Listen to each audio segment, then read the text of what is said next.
കാലിപിടുത്തത്തിന്റെ കാര്യത്തിൽ നിന്നെ കഴിഞ്ഞിട്ട് ഒരാളുള്ളൂ എന്ന് എനിക്ക് നന്നായിട്ട് അറിയാം.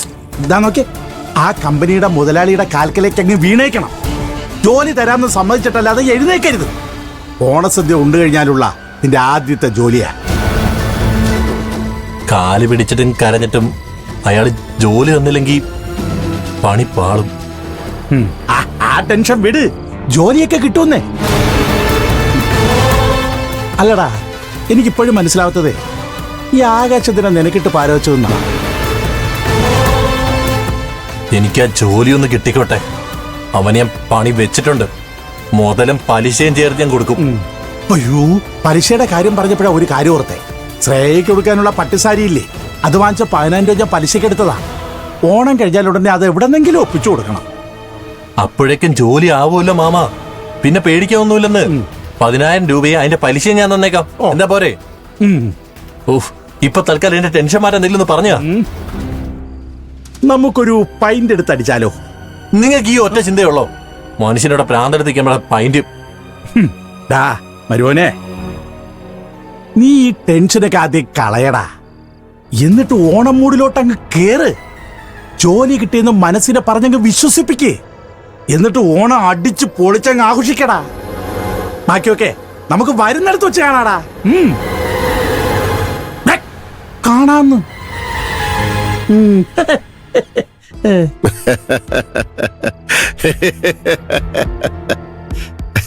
അന്നത്തെ ഓണാഘോഷം എന്നൊക്കെ പറഞ്ഞ അത് ഇന്നും മറക്കാത്തൊരു ഓർമ്മയായി മനസ്സിനുള്ളിൽ എവിടേക്കോ കിടപ്പുണ്ട്. അല്ല പരമേശ്വര? ബാലൻ പറഞ്ഞത് വളരെ ശരിയാ.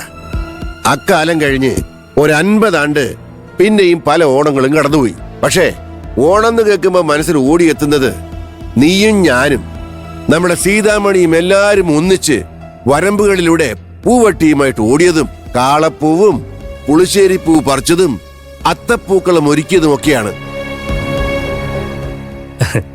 സത്യത്തില് അതൊന്നും അനുഭവിച്ചിട്ടില്ല എങ്കിലും ഇതൊക്കെ പറഞ്ഞു കേൾക്കുമ്പോ തന്നെ വല്ലാത്തൊരു നൊസ്റ്റാൾജിക് ഫീലാണ്. നമുക്ക് ഇത്തവണത്തെ ഓണം ആ ഒരു റേഞ്ച് പിടിച്ചാലോ വെച്ചാ? എല്ലാവരും പുതുമ തേടി പോകുമ്പോ നമ്മള് പഴമയിലേക്ക് ഒരു യാത്ര നടത്തുന്നു. എങ്കിൽ ദേ ഒരു നൊസ്റ്റാൾജിക് ഐറ്റം വന്നിട്ടുണ്ട്. ഓരോരുത്തർക്കും പാത്രമൊന്നുമില്ല, വേണമെന്നുള്ളവരെടുത്ത് കഴിച്ചോണം. എങ്കിൽ പിന്നെ നമുക്ക് അങ്ങോട്ട് തുടങ്ങാം.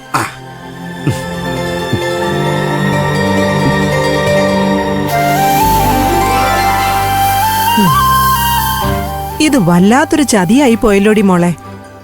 എന്നെ കൊതിപ്പിച്ചു കൊല്ലുവോ? മുത്തശ്ശിയുടെ വ്രതം ഒന്ന് കഴിഞ്ഞോട്ടെ. നല്ല അസല് കപ്പപ്പുഴുക്ക് ഞാൻ ഉണ്ടാക്കി തരും. എന്താ പോരെ? കഴിച്ച് മടുത്തിട്ടെ ഞാൻ ഇവിടുന്ന് വിടൂ. അപ്പോഴേ ഇത്തവണത്തെ ഓണപ്പരിപാടിക്ക് എങ്ങനെയുണ്ടെന്ന് പറ. അതിനൊരു തീരുമാനം ഉണ്ടാക്കണല്ലോ. പണ്ട് എനിക്കും പരമേശ്വരനും സീതാമണിക്കൊക്കെയുള്ള ഓണക്കോടി വീരഭദ്രമാമയുടെ വകയായിരുന്നു. അല്ലേ ദ്രൗപദി അമ്മ?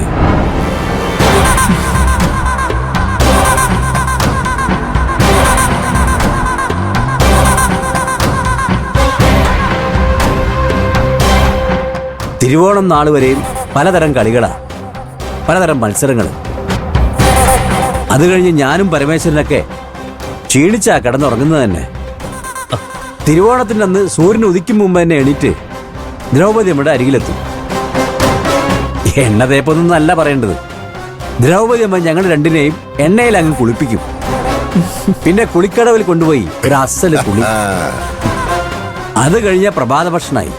ഉച്ചയ്ക്കോ 3 തരം പായസവും കൂട്ടിയുള്ള ഒരു അസല് സദ്യ. ഓർക്കുമ്പോ തന്നെ കൊതി വരിക.